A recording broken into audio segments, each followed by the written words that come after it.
تگی اور تگا سرائیکی علاقے میں خواتین و حضرات کے نام ہوتے ہیں، تاہم اب کافی حد تک معدوم ہو چکے ہیں۔ جب سے نئی روشنی آئی ہے، لوگوں نے اپنی ماں بولی ترک کر کے بچوں کے ساتھ اردو بولنا شروع کر دی ہے۔ اس کے نتیجے میں مادری زبانوں کا بڑا حرج ہوا ہے۔ آہستہ آہستہ ان کی معدومی کا عمل شروع ہو چکا ہے۔ کافی الفاظ متحرک ہو چکے ہیں۔ اگرچہ زمانہ قدیم سے رائج ان زبانوں میں یہ نام باقاعدہ بامعنی تھے، نئی نسل نے ان ناموں کو بے معنی سمجھ کر ترک کر دیا ہے۔ ظاہر ہے، جب ایک زبان سمجھ ہی نہ آئے تو وہ انسان کے لیے بے معنی ہو جاتی ہے۔ خیر، اس بحث سے ہٹ کر ہماری کردار تگی نامی حسینہ ہے۔ تگی ڈیرہ غازی خان کے پس ماندہ دیہات میں سے ایک گاؤں کی رہائشی تھی۔ دراز قد، خوبرو اور بے پناہ طاقتور تھی۔ پیشے کے لحاظ سے وہ ڈاکو تھی، مگر اس کے اپنے کچھ اصول تھے۔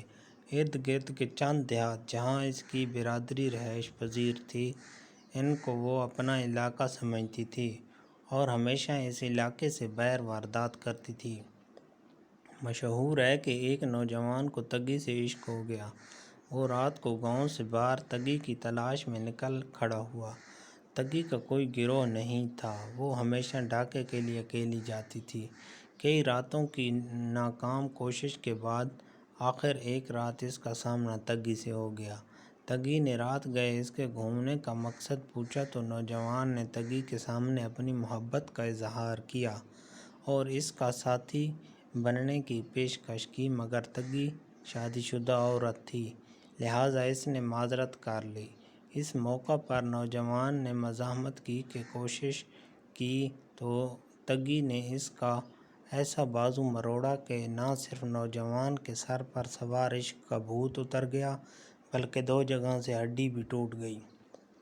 ایک دفعہ تگی امید سے تھی۔ رات کا وقت تھا اور وہ ڈاکے کے لیے نکلی ہوئی تھی۔ راستے میں ایک قبرستان کے پاس سے گزرتے ہوئے اچانک زچگی کا وقت آن پہنچا۔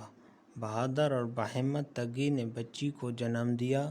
قریبی جوڑ کے پانی سے بچی اور اپنے آپ کو پاک کیا، بچی کو اپنی شال میں لپیٹا اور ایک کھوکھلے درخت کی کھوہ میں دبا دیا اور خود واردات کے لیے نکل گئی۔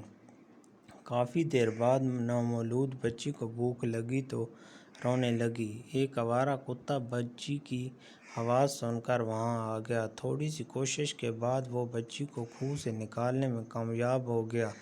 حسب سابق تگی نے وہ ڈاکہ بھی کامیابی سے ڈالا۔ عین موقع پر بچی کو اٹھانے کے لیے قبرستان پہنچی تو کیا دیکھا کہ کتا بچی کو درخت کی کھوہ سے نکال کر لے جا رہا تھا۔ تگی نے کتے کو مار بھگایا۔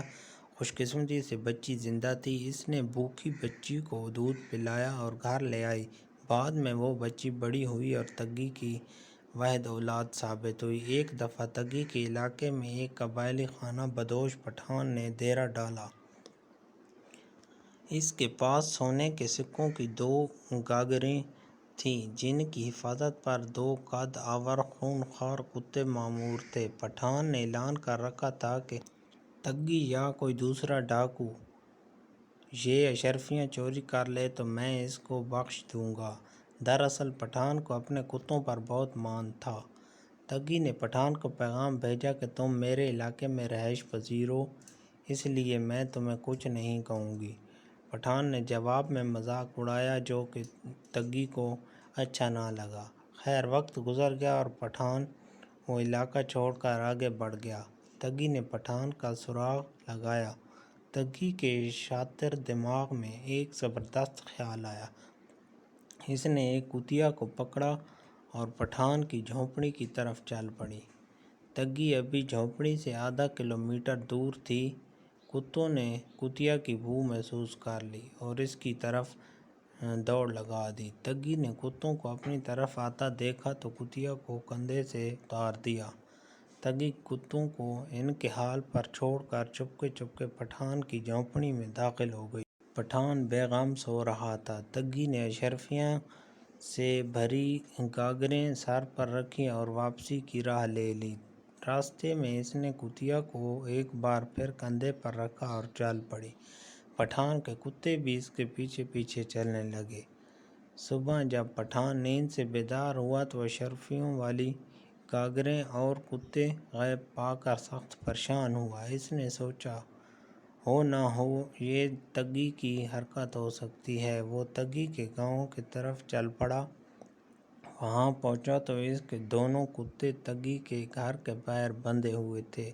پٹھان نے تگی کے سامنے ہاتھ جوڑ کر کہا، مجھے اتنا بتا دو یہ سب تم نے کیسے کیا؟ تگی کا جواب سن کر پٹھان اس کی چالاکی کی داد دیے بنا رہ نہ سکا۔ تگی پٹھان کو کتے اور سکوں کی گاگریں واپس کرنا چاہتی تھی۔ اس نے محض پٹھان کے ساتھ اپنی ضد پوری کر کے مذاق کا بدلہ لے لیا تھا، مگر پٹھان نے اس شرط پر سکوں سے بھری گاگریں تگی کے سپرد کر دیں کہ آئندہ وہ چوری نہیں کرے گی۔ تگی نے پٹھان سے وعدہ کیا اور جرائم کی دنیا ہمیشہ کے لیے چھوڑ دی۔